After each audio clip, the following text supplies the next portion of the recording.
Hello! Our story begins inside the world between worlds. Sadness filled his body. His master was gone forever. But as Ezra stood in silence, next to someone he considered not just a good friend, but a mentor, he had an idea. Ahsoka told him that they would have to accept his sacrifice, because without Kanan and Jarrus, there would be no survivors at the fuel depot. They would be gone, and Kanan made the conscious decision to protect them. Without such a decision, there would be no present. Ezra accepted this. As hard as it was for him to say goodbye, she was right. Then Ezra asked Ahsoka if he could save her because she didn't have a self-sacrifice, one that meant her death could be undone. Didn't that mean that there were other Jedi that could have that same effect? Ahsoka turned her head to him asking what he meant, and he smiled. She knew that look, especially when it came to Ezra. He was going to do something that not even she would have thought of. The young Jedi turned around and started running. His legs carried him around the light floors of the world between worlds. He sped up as he got to the next portal and looked in. It slowly started to open up. What he saw was a Jedi Master, one that was caught off guard by an attack. Ahsoka caught up as they watched Sindralic and his two students fend off Anakin Skywalker. Ezra hadn't pieced everything together yet, but upon feeling the coldness, it was something so Vader. Ezra looked to Ahsoka as a frown covered her face. The fear of the reality that she believed was meant to face her sat before her. She believed that if she trained a student, she'd become that. Ezra asked if that was who he really was, and she nodded her head, as a tear slipped from her eye. Ezra used the Force and dragged the two Padawans into the world between worlds. Anakin wasn't very distracted by this, as his attention turned solely on Sindralic. There was a momentary pause, one of confusion, as Ahsoka yelled out Ezra's name as he did this. He had just upset the cosmic balance of history. Ezra smiled as Sindralic and Anakin engaged in combat again. History had been rewritten. Ezra waited for Master Sindralic to falter, and when he did, he was saved too. Ezra looked to Ahsoka and smiled, turning around and running as she tried to chase after him. But Sindralic stopped her, asking him, "Was that Ahsoka?" And she had to explain everything. Bridger's next stop was the Chancellor's office. It was weird. All of these locations were unfamiliar to him, but he could feel the darkness stretching out across the galaxy in each of these moments. A darkness that resembled the Empire of now. Ezra looked at 4 Jedi Masters. He was amazed. One of them had a purple lightsaber. He didn't even know they could come in that color. As he stood there, he was completely caught off by Sidious. The movement was unlike anything he'd ever seen before. The Dark Lord had cast a riddle into the minds of his opponents. Only Mace didn't try to figure it out. Agan Kolar was the first to be killed, but Saesee Tiin was pulled into the land between time. Ezra watched the duel continue. Fistu remained strong until he was distracted by Anakin's arrival, and he too was pulled into the world. Ezra waited, and when Windu almost lost his hand, the same was done. The only one that didn't survive the encounter was Agan Kolar, and that was a tragedy, but Ezra continued. Saving council members across the galaxy, he was able to pull into the world between worlds Plo Koon, Ki-Adi-Mundi, Stras Ali, and Shaak Ti, all of which being victims of Order 66. He continued. Ezra was pulling everyone he could in, and the Jedi who were realizing what had happened were trying to stop this madness. Ezra was undoing history everywhere. And while it may have been morally wrong from a Jedi standpoint, in his mind, if he could rebirth the Jedi Order, maybe he could save the galaxy from the onset of the Empire.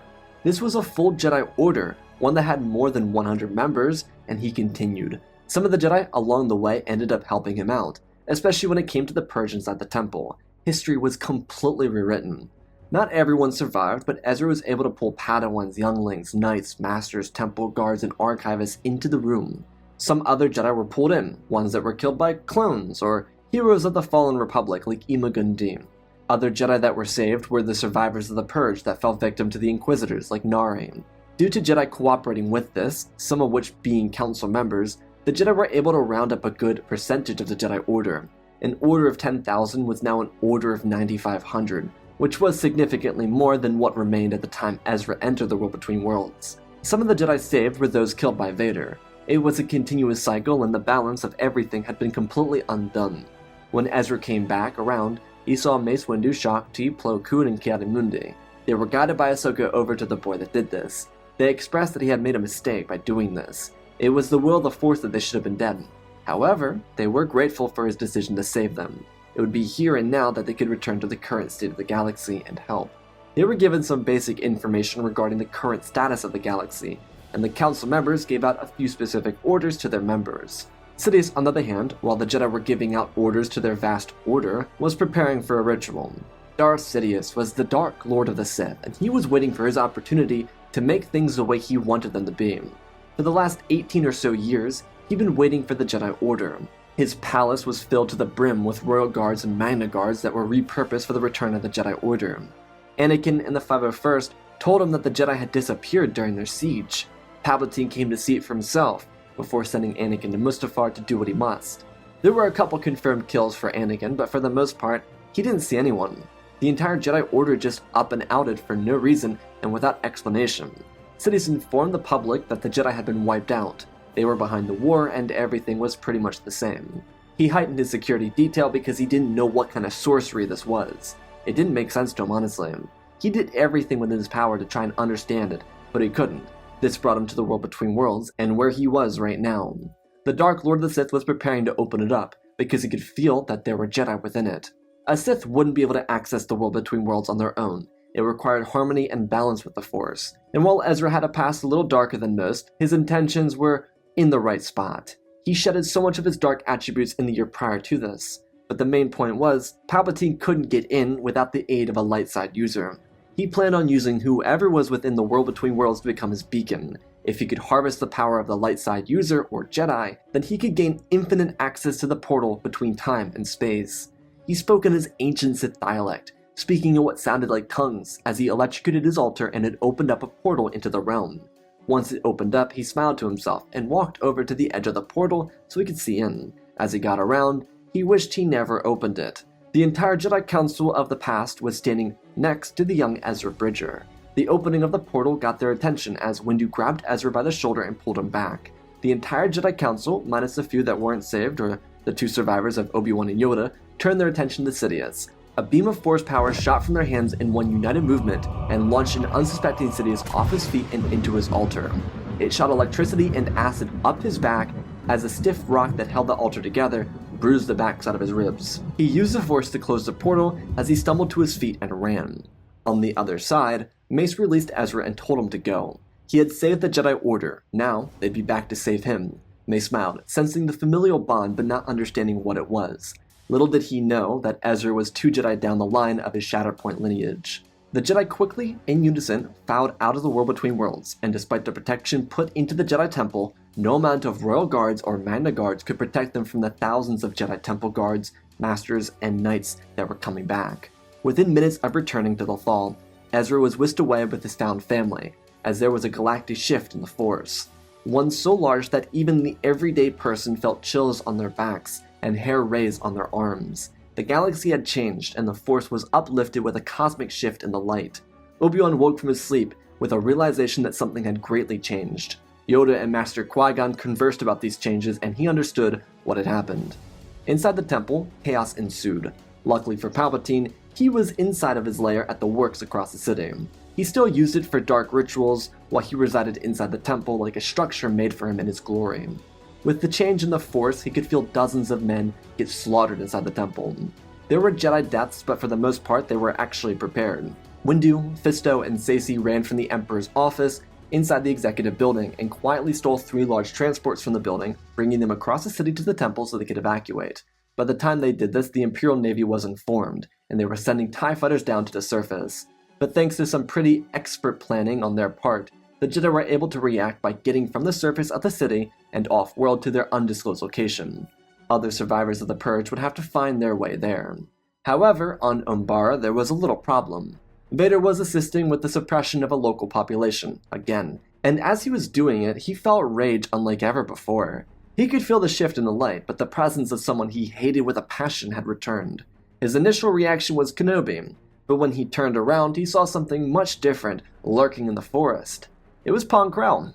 Due to Ezra not being a Clone Wars Jedi, he didn't know that when a clone executed a Jedi general inside of a prison cell, that it was reasonable. He thought the poor Jedi had been captured and tortured, when in reality, he was a menace.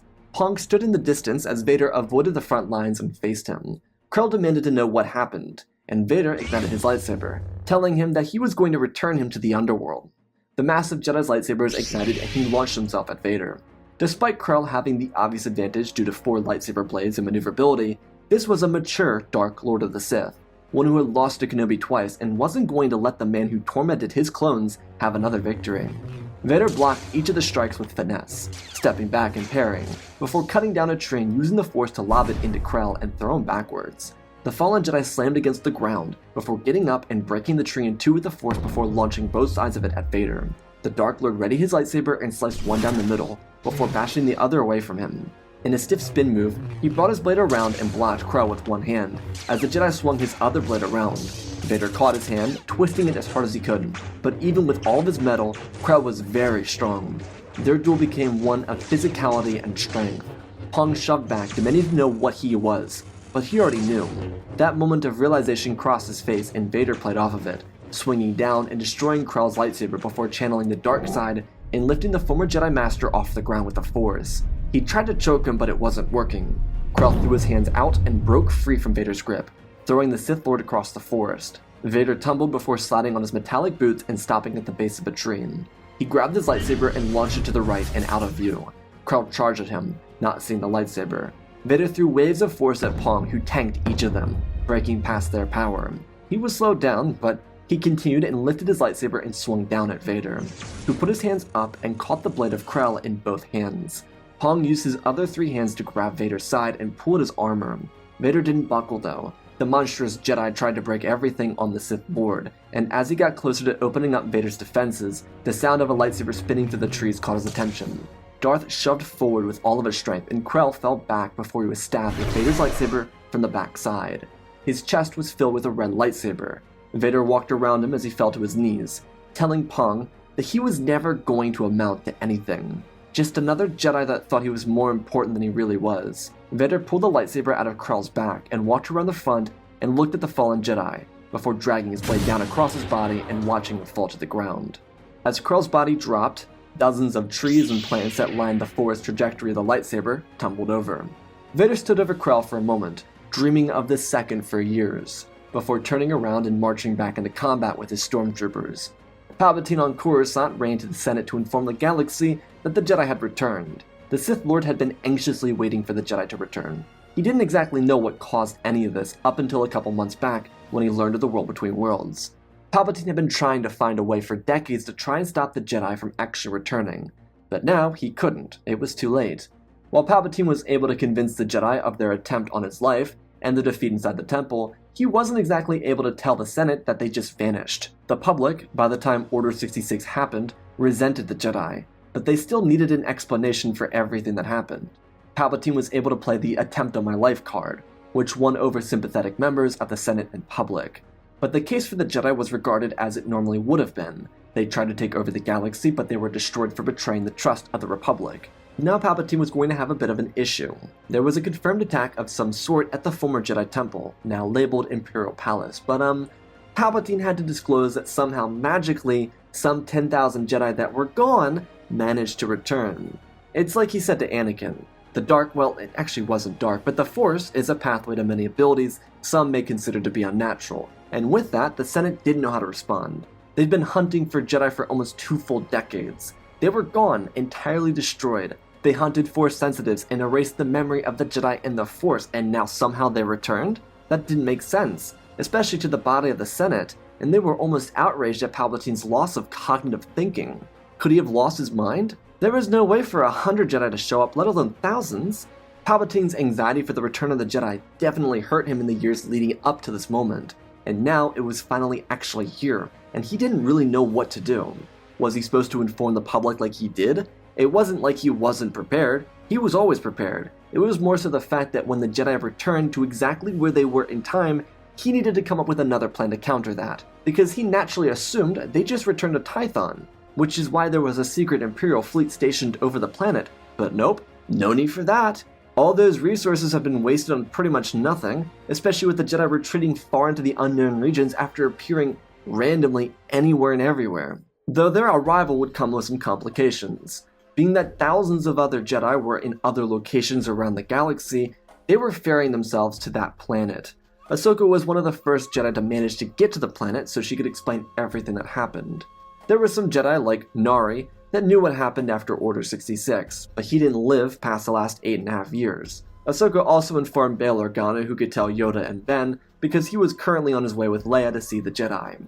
At the same time, as around 9,500 Jedi survivors around the galaxy returned to their original homeworld to strategize their next approach, the battle for Lothal continued all the same. While Ezra would have loved to have been a part of the reborn Jedi Order, he would do what was necessary, as any true Jedi would. As his master and his master before him, the Shatterpoint lineage was one of sacrifice for the greater good, and it would be Ezra's victory over Thrawn that would have the Senate scrambling for answers. The Jedi had outmaneuvered the Empire twice within the span of maybe a week or two, and there were calls for a reaction from Palpatine. This type of rebel activity could not be allowed to persist. So Imperial security heightened exponentially as a result. The issue is, for the Empire and for their troops, the expansion of Imperial military personnel and high alert protocol seemed like nothing short of paranoia. The loss at Lothal was daunting, sure, but this was a couple rebels, not an actual force. Nothing was at least seemingly united here, but that was far from the truth. With the Empire seeing Palpatine as almost a mental case, the Alliance was aligning itself with the reborn Jedi Order, though two of their members were doing something else. Plo Koon and his niece Shah were going to their home world to strike up an alliance with the Barrandov sages, who luckily hadn't been affected by the rise of the Empire. The Alliance itself informed the Jedi of everything, and they used what forces they could to provide assistance. Without the actual trauma of Order 66, the Jedi were more than willing to do the right thing. To them, they were leaving one war and coming into a much less hostile one. The only difference was, they were the rebels and they didn't have the support of the galactic government. In accordance to their strategies, Bail and his allies were able to get the Jedi in their transport of allies to the city world of Coruscant, as Hera Syndulla was introduced to Stras Ali and a group of Jedi Knights and Masters prepared to fight the good fight. On the temple island of Ahch-To, Jocasta Nu was reading from the original texts of the Jedi Order, and using it in their lessons to younglings and Padawans. Many of these Padawans were not permitted to join their instructors as they spread out across the stars to assist the rebellion. This was a different type of combat, and it was not like the Clone Wars. The Council task force that went to Coruscant remained on Coruscant in secrecy for weeks. With Saw Gerrera paranoid about Imperial battle stations, there were Jedi navigators assisting him with finding it. The benefit for the rebellion was how the Jedi of old were able to assist. They were wartime heroes, ones that worked with a clone army and used creative tactics to find victory. With even less forces to work with, the Jedi were able to get really creative with their battle tactics. It worked really well for them too, because they were able to drag the Empire in a hunt for rebels that couldn't be found. This gave the task force on Coruscant the time they needed to wait for the perfect time to strike. When they did, Vader was on planet, and the Jedi didn't even know that. Without a true Inquisitor force and Maul already long dead, their biggest focus was on destroying the Sith.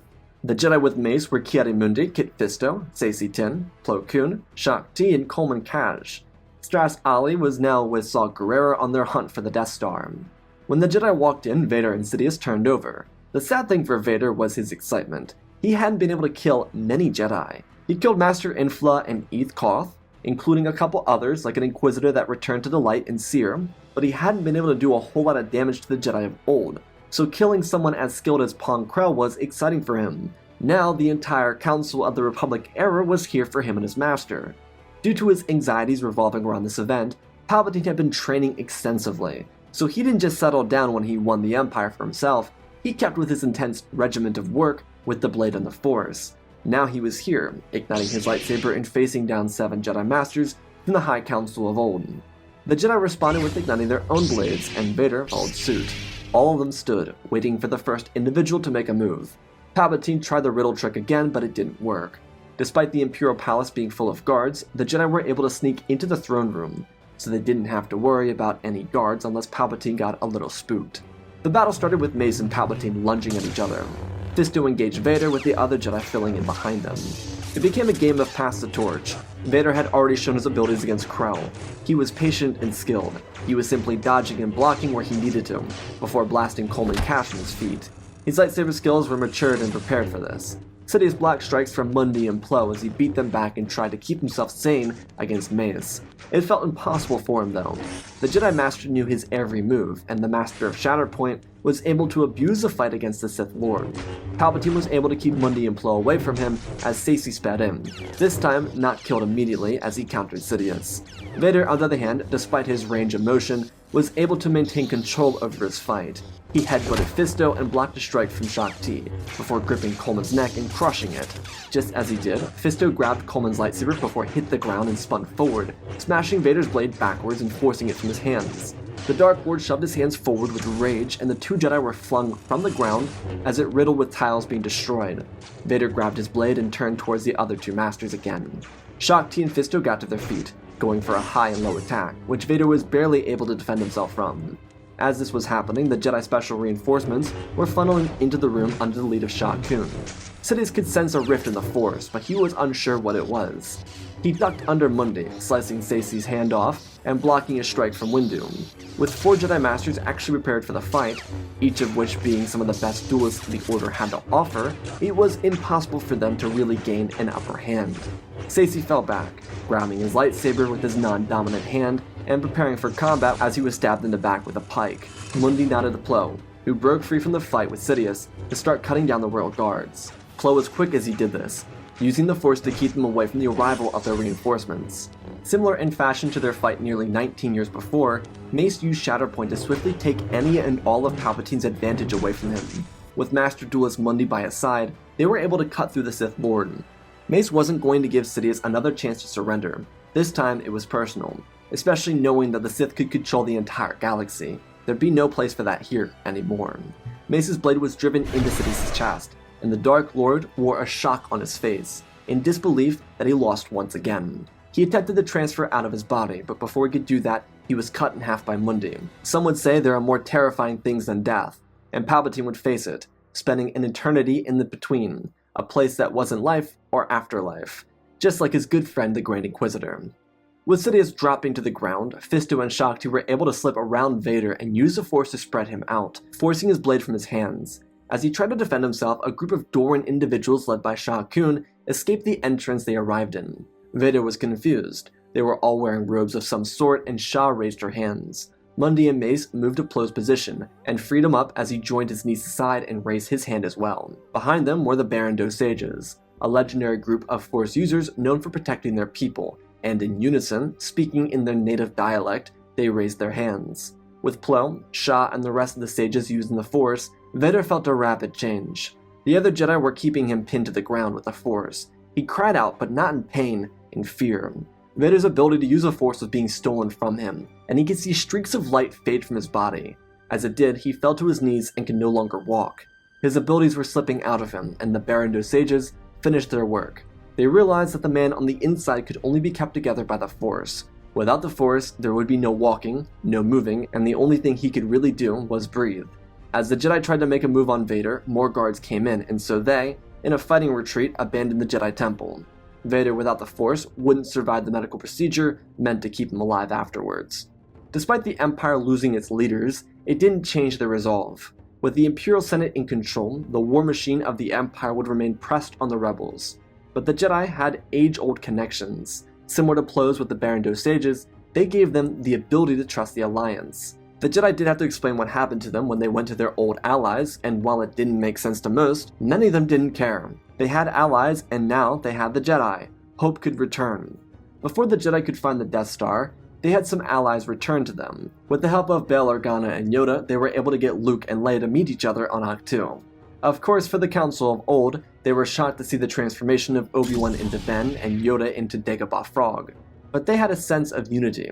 Ben and Yoda obviously saw dead bodies in the temple nearly 19 years before, but they knew that their order had just vanished. With it returning now, their decision to go into hiding felt extremely validating.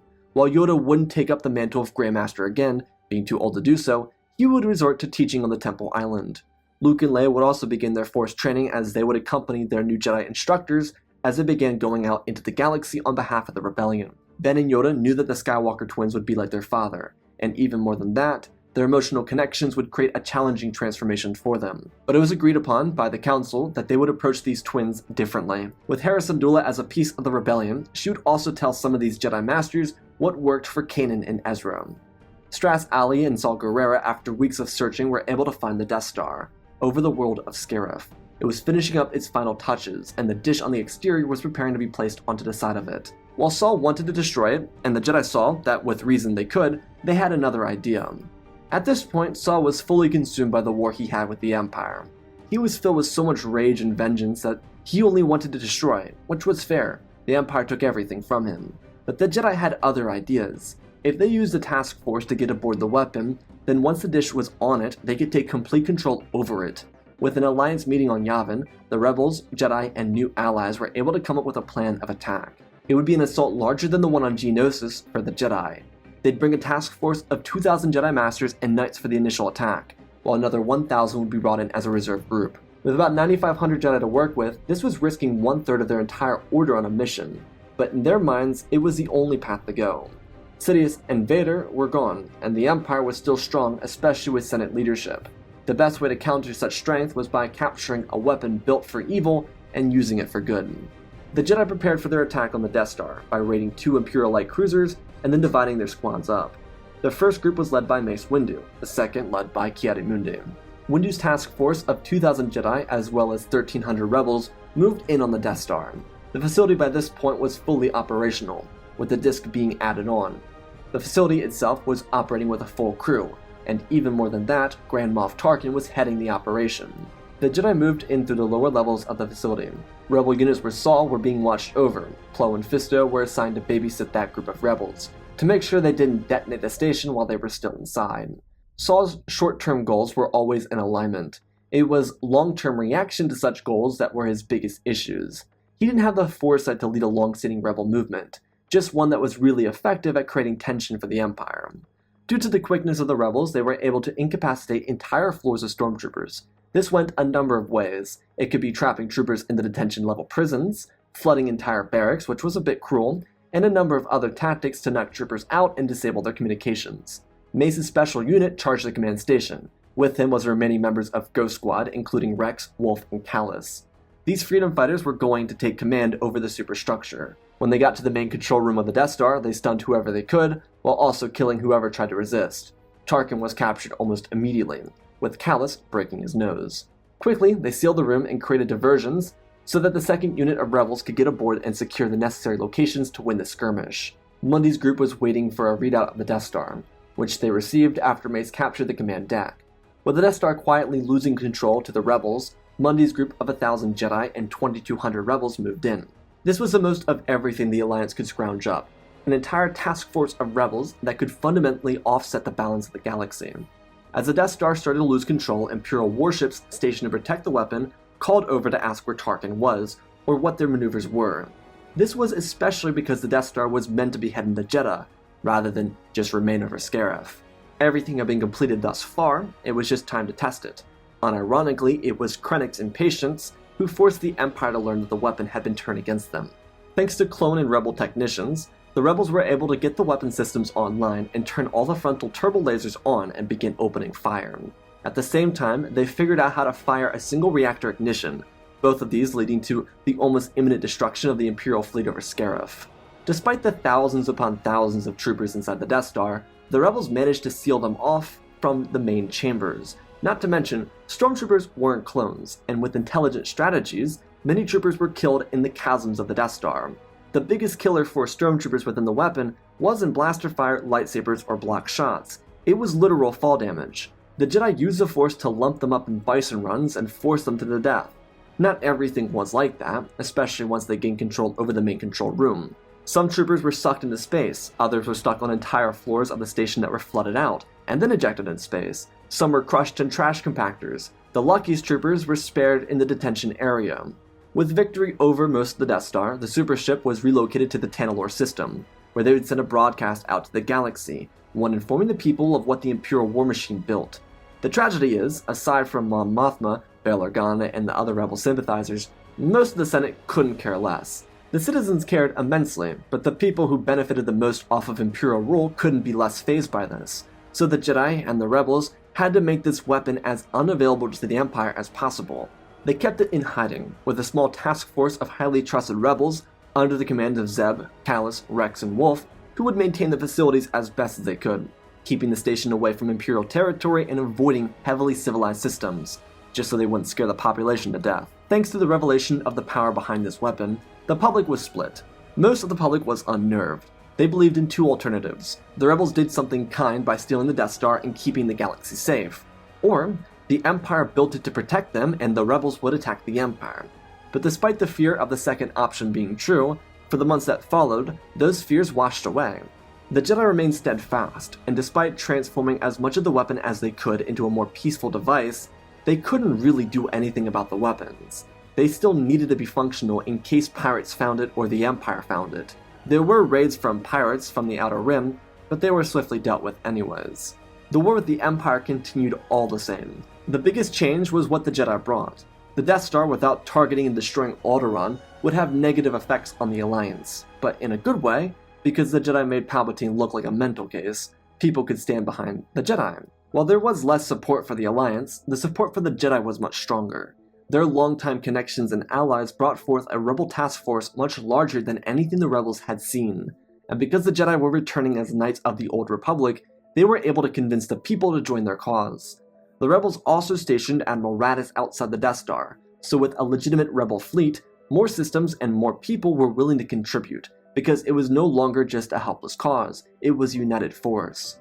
With the help of Raddus and Captain Andor, the rebellion would make a move against Scarif with the Death Star. A total victory over the Shield Gate would result in the rebels getting to the surface and capturing all the information regarding Imperial projects and then abandoning the system before a true Imperial fleet could show itself. Despite the fact that their weapons of mass destruction on the Death Star, including the super laser, the Alliance didn't want to lose the anchor to their fleet. What the Jedi found on Scarif was quickly given over to a senator that had been a longtime Palpatine loyalist. His views had shifted over the course of the last year or so. He revealed to the Senate some of the projects commissioned by the late Emperor, and expressed that there needed to be more support for the rebels. They were the good guys. While the senator would be killed for conspiring against Imperial interests, the blatant attack that killed him would turn people on the Empire. His rousing speech told the people what the Empire really was spending their taxpayer money on, and with such a disheartening revelation came the backlash that was needed for the Alliance. The war would continue with two new Jedi Padawans, Luke and Leia, joining the fight. When it came to its conclusion, the twins were knights, and the Death Star was renamed Starlight II. The weapon, after the certified loss of the Empire, would be transformed into an actual beacon of hope. It would take about a decade for the Death Star to actually be transformed into Starlight II, but its transformation would be the highlight of the reborn Jedi Order. Yoda by the end of the 10 years would have passed away with a smile on his face, surrounded by thousands of students and dozens of close friends on Ahch-To. It was a true circle for Yoda, born on Coruscant with a strong order, and passing into the Force on Ahch-To with an even stronger order. Ben would oversee the continued training of the twins, as they both went out to assist the rebellion as it moved into a new era of New Republic. Once the remnants were eventually destroyed and Thrawn was removed from any real influence, the galaxy was healed. The information found at Scarif decided the war for the Empire. Their top secret projects such as Necromancer, Darksaber, Starkiller, and so forth were all destroyed or lost in the rise of the New Republic. The eventual demilitarization followed the transformation of the Death Star and the victory over the Imperial Remnant. Starlight II was the epitome of the destruction of the Sith. With the final Sith Vader dying to the weight of not being able to use the Force, the Sith's legacy would be based around a weapon meant for terror, used as a tool of freedom from the Jedi. Starlight II became the official Jedi Temple for the Order. They used it for the most part and continued going from system to system. Like the original Starlight Beacon, this station was used for community, military usage, Jedi, people, liberation, and communication from everywhere. The massive weapon was turned into a satellite, so true communication could be established between suffering Outer Rim worlds and Mid-Rim worlds with the New Republic on Hosnian Prime. When Ezra did return to the galaxy after having aged 10 years, he saw a thriving Jedi Order, and it brought him happiness. He no longer worried about the Empire, because his home world was peaceful and built up. Ezra would bring the lessons he learned from Kanan into the Jedi Order, and some of their very foundational codes and rules would be changed because of it. Ben Kenobi would be reunited with Ahsoka after so long apart, and he would live out the rest of his life in happiness too, as would the rest of the Jedi. The mission statement would be never lose themselves. In the process of maintaining their galactic presence, they would be able to maintain peace and harmony in a new era of galactic history, one without the Empire, without the Sith, and with both a new Jedi Order and a new Republic. And that, my friends, is our story. Again, special thanks to our patrons: Benjamin Wells, Ozpin, Angel Dust, Alexandra Reese, The Beginning and End, Django Fat Clone, Nick5098, INTJ Recluse, Ben Ingram, The Big Red Pure Mark, Diamond Constant, Darth Nemesis, Lord Tibbs, CC2024, Galaxy Gaming, Tristan Mandalore, Sir William 1767, Darth Revan, Grandy Bane, Laliant, Sky Guy, Penguin, Cullen Rooney, Shark Midori, RJ38, Nick, Michael Erlanger, The Last Jedi, Apollo, Weewa670, Annika Stank Runner, CT7567, Toaster Oven, Oz of Oz, Darth Knox, The Eternal Padawan, Joshua Tam, Johnny DeGuin, Sansa Skeleton, Jedi Sloth, Mr. Yeet Gamer, Lord Cali, Galaxy 666, Mammoth Studios, Anakin003, Lord Draken, Photos Legacy Star Wars, Airbus, Rex the Wolf, The Man 3 First Names, Dark Saint 46, Baron Joshua, and Lord Deadwing. For supporting the channel, smash that like button. Let's talk about this story. Ezra Bridger is the GOAT. When I did the Mace Windu video where Ezra saved Mace Windu, I thought like how kind of funny it would be, because Ezra is like a professional goober. Like, that's why I love him. You know, Jabba the Hutt, Brom Titus, he's my guy, right? I thought it'd be both within character and also funny for him to be like, wait, if I can save Ahsoka, I can save everyone, and just starts going on a madhouse, like just running, just pulling people out, just running around. And so it kind of just went from there. And the idea of the entire Jedi Order coming back was really fun, because you get to play with their former alliances, but also how they would establish themselves in a new era, in a completely different time frame. Kind of playing off with what I did with them Ezra Save Mace Windu, but going in a different direction, pretty much. So I hope you all enjoyed. I love you all, spread the love, and always remember, my friends, may the Force be with you.